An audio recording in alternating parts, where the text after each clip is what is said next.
Imagine spending a night surrounded by hungry lions, where any movement could be your last. What would you do if your life depended solely on your faith? This is the story of Daniel, a man who, faced with almost certain death, chose to keep his faith unshaken, defying not only the wild nature of beasts, but also the power of an empire. In the intriguing and opulent courts of Babylon, where conspiracies and power walk hand in hand, Daniel stands out not for his wealth or influence, but for the firmness of his spirit and the purity of his conviction. His journey, marked by faith that defies logical explanation, leads us to question, how far are we willing to go to defend our deepest beliefs? Join us as we unravel how one man, with nothing but his prayers, faced the fury of lions and the envy of men, emerging not only alive, but eternally revered. This is not just a story of survival, it is a testimony to the transformative power of faith. Please subscribe to the channel and like this video so that this story can reach more people.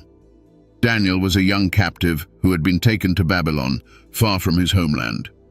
Despite being in a foreign place with different customs and beliefs, Daniel remained faithful to his convictions and his faith. He not only respected the traditions of his people, but also possessed a remarkable ability to interpret dreams, which earned him great respect and a prominent position in King Nebuchadnezzar's court. Over time, Daniel's wisdom and integrity caught the attention not only of the king, but also of other high-ranking officials in the palace. However, this admiration was not shared by everyone. Some courtiers, driven by envy, began to closely observe Daniel, hoping to find some flaw in his character that could be used against him. Yet Daniel was careful and faithful in all his duties, frustrating the plans of those who wished to see him fall. As Daniel continued to excel in his duties, the envy in some hearts of the palace grew. These courtiers, frustrated by their inability to find faults in Daniel's conduct, decided that the only way to bring him down would be to attack the most unshakable aspect of his life, his faith. They knew that Daniel had the habit of praying 3 times a day, facing Jerusalem, and saw this as the perfect opportunity to trap him. With cunning and malice, these men gathered to plot a sinister plan. Knowing the influence they had over the king, they proposed a new law that seemed to honor the monarch, but was in reality a trap for Daniel. They suggested that the king sign a decree forbidding anyone from making petitions to any gods or men, except to the king himself, for 30 days. The penalty for disobedience would be nothing less than being thrown into the lion's den. The king, flattered by the homage and unaware of the true intentions behind the proposal, agreed and signed the decree. With the plan in motion, the courtiers watched closely, waiting for the moment when Daniel would disobey the royal order to continue his devout practice of prayer, thus giving them the reason they needed to accuse him before the king. The royal decree was now in effect, and the king, though pleased with the new law that seemed to reinforce his authority, did not perceive the trap woven in the shadows of the palace. Meanwhile, Daniel, aware of the new order, faced a profound dilemma. The law of men now forbade what the divine law commanded him to do: pray to his God. For Daniel, however, abandoning his faith was not an option. As usual, as evening fell, Daniel opened the windows of his house that faced Jerusalem. He knelt and prayed, giving thanks and seeking God's guidance, as he had done all his life. Daniel knew the risks, knew the consequences, but his faith and commitment to God were greater than any fear he might feel. He did not pray out of defiance or spite, but out of a deep need to remain faithful to what he believed to be right and true. Outside, hidden in the shadows, the conspirators watched. They saw Daniel praying, openly defying the king's decree. With satisfied smiles and hearts full of malice, they prepared to bring their accusation to the king. They now had what they needed to accuse Daniel, an irrefutable proof of his disobedience. With this evidence, they headed to the palace, ready to confront the king with the truth about the man he so highly esteemed. In the palace, the tension was palpable. As the conspirators advanced through the sumptuously adorned corridors, armed with an accusation that could shake the very foundations of the kingdom. They brought with them news that, although anticipated, had the potential to deeply wound the king. Daniel, his trusted advisor, had disobeyed the newly decreed law. When they presented themselves before the king, the courtiers did not hide their zeal, detailing every moment of Daniel's disobedience. They described how he opened the windows of his house, knelt, and prayed to his God, openly defying the decree that prohibited such an act. Their words were precise, and their tone irrefutable. "Your Majesty," they said, "Daniel not only disobeyed your law, but he did so with an audacity that questions your very authority." The king, upon hearing these accusations, felt betrayed and at the same time trapped by his own words. He valued Daniel not only as an advisor, but also as a loyal and wise friend. Now, confronted with the obligation to enforce the law he had himself established, the king was torn between loyalty to an old friend and the demands of his position. He spent hours searching for a loophole, a way to save Daniel without discrediting his own authority. As the sun set and the shadows of the night began to lengthen, the king realized that his search for a solution was in vain. Reluctantly, he gave the order for Daniel to be arrested and thrown into the lion's den, as stipulated by the decree. As Daniel was taken to fulfill his sentence, the king spent a night in vigil, tormented by the decision he had made and hoping, against all hope, for some sign of salvation. As night enveloped Babylon with its dark mantle, the king's heart was heavy. Daniel, his esteemed advisor, now faced a terrible fate, the lion's den. The orders had been given, and there was no turning back. Daniel was escorted by the guards to the entrance of the den, a deep hole in the ground where the roars of lions echoed off the stone walls. The courtiers who had plotted against Daniel watched from a distance, barely disguising the satisfaction on their faces as they saw the man of faith being led to what they believed would be his end. They thought this would be the final chapter of Daniel's story, a conclusion that would solidify their own power and influence in the kingdom. However, Daniel entered the den with a calmness that puzzled all who saw him. There was no fear in his eyes, only a serenity that came from an unshakable faith. As the lions roared, Daniel remained still, his silent prayers ascending like incense in search of divine protection. In the palace, the king spent a sleepless night, his mind tormented by the image of his friend in the den. Despair led him to question the laws he had imposed, and the dawn never seemed so distant. Yearning for a miracle, he awaited the first light of day to run to the den and discover Daniel's fate. Dawn brought with it a shroud of mist and a stillness that weighed heavily on the city of Babylon. With the first breath of morning, the king, exhausted after a night of worries and regrets, rose from his bed, unable to wait another moment. Still in his nightclothes, he ran to the lion's den, his heart pounding in time with his most desperate hopes. Upon arriving, the guard watching the sight opened the seal that kept the den's entrance closed. The king, his voice choked with anxiety and fear, called out Daniel's name, his voice echoing against the cold walls of the pit. "Daniel, servant of the living God," he cried, "has your God, whom you serve continually, been able to rescue you from the lions?" There was a moment of silence that seemed to stretch on for an eternity. Then, to everyone's amazement, a calm voice answered from the depths of the den. Daniel was alive. His voice was clear and serene, filled with a faith that knew no bounds. He recounted how an angel of the Lord had shut the mouths of the lions and that he was unharmed, protected by God's hand. The king breathed a sigh of relief, tears of joy mixing with the morning dew. He ordered that Daniel be immediately brought out of the den. As they did so, the first rays of the sun illuminated the face of the man who had triumphed over death with his faith. When Daniel was brought out of the den, the light of dawn revealed a man whose faith had withstood the most terrible test. There was no sign of injury on his body, nor fear in his gaze. Around him, the onlookers, including the king, could barely believe what they saw. It was a living testimony to the power of faith and divine intervention.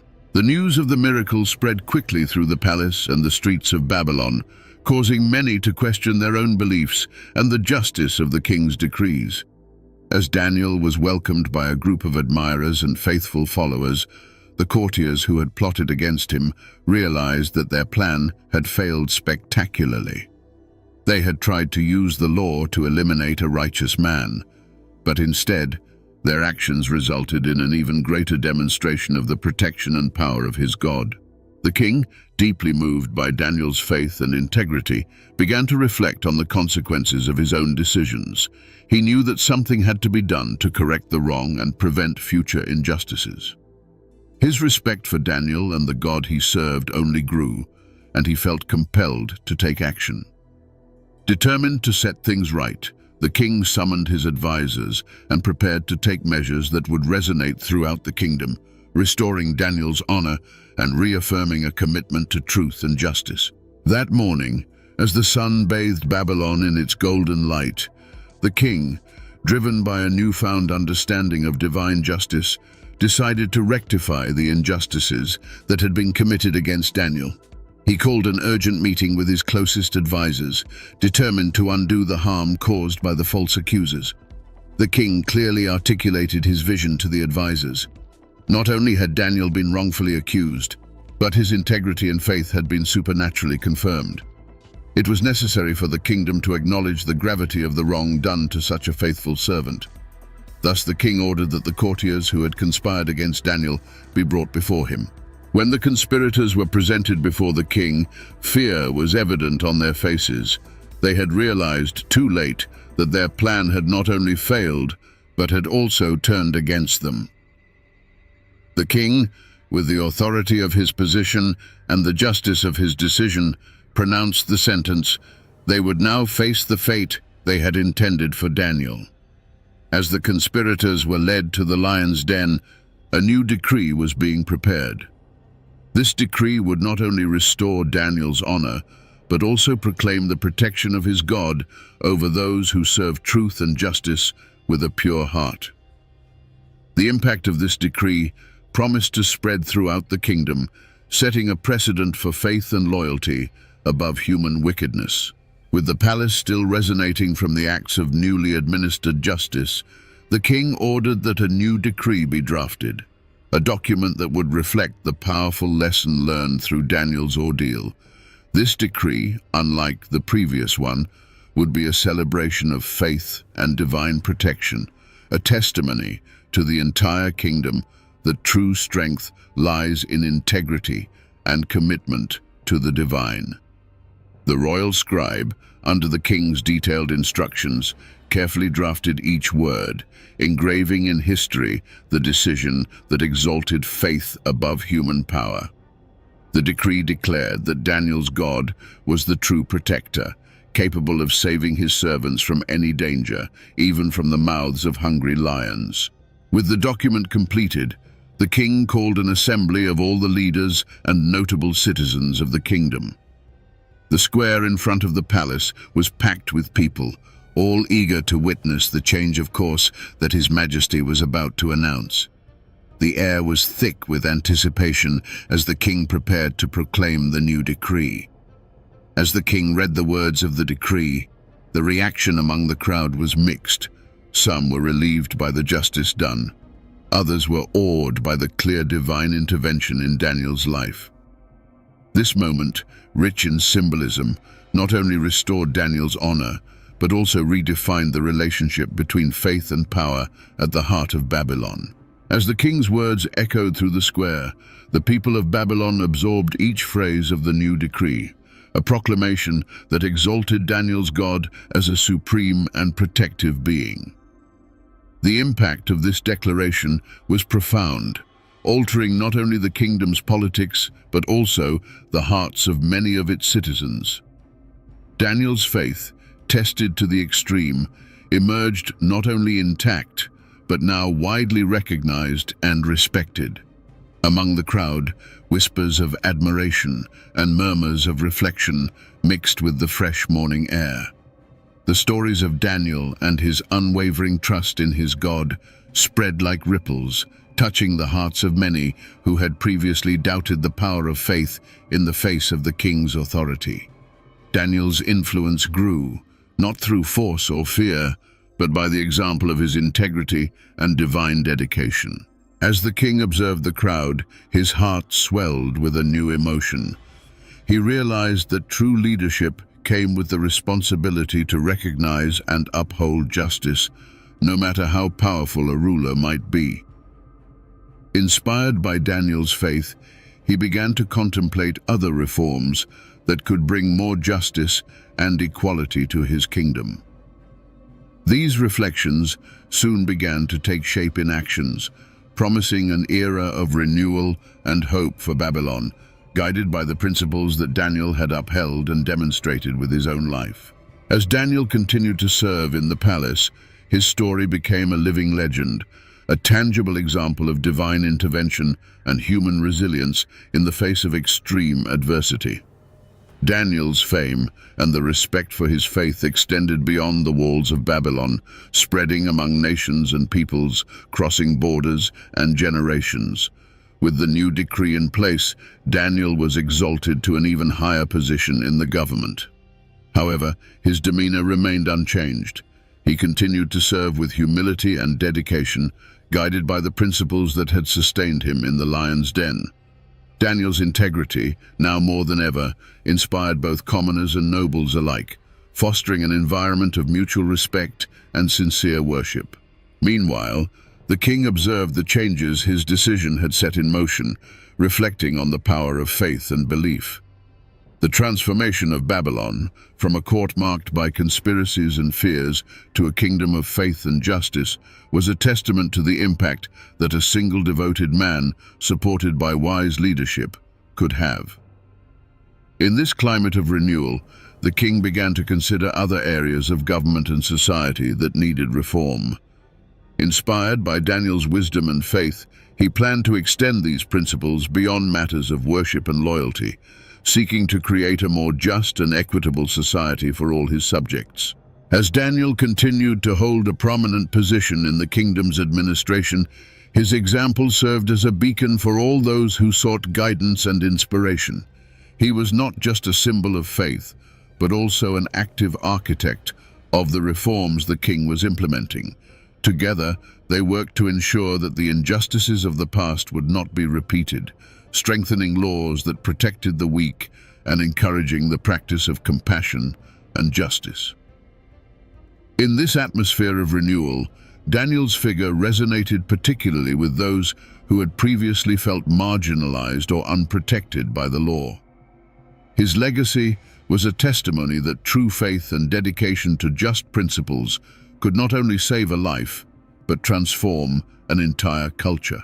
Thus, as Babylon restructured itself under these new ideals, the king and his subjects contemplated Daniel's most enduring lesson, that true strength comes from a life lived with integrity and faith, and that every act of courage and every decision guided by truth can reverberate through time, inspiring changes that go beyond immediate circumstances to touch the future in unimaginable ways.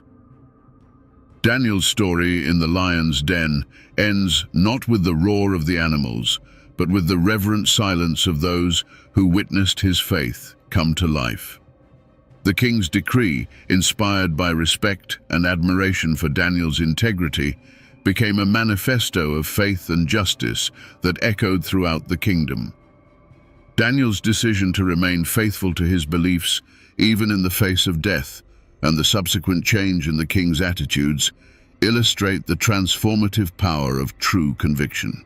This story clearly shows that the courage to maintain integrity in the face of adversity not only protects the individual, but also inspires significant changes around them. Daniel, with his unbreakable faith, not only survived a night among lions, but also sparked a revision of the practices and laws of an entire empire. As we reflect on Daniel's journey, we see a mirror of our own lives. The decisions we make and the integrity we maintain influence not only our destiny, but also the world around us. Daniel's story teaches us that even in the darkest circumstances, standing firm in our most sacred principles can light the way not just for ourselves, but for all those who watch us. Thus, the true measure of our faith and character is often revealed in moments of greatest trial. If you enjoyed the story of Daniel in the lion's den and want to continue following other stories of faith and overcoming, don't forget to like this video and share it with those you love. And of course, subscribe to the channel so you don't miss any new content. Together, let's explore more powerful lessons from the Bible.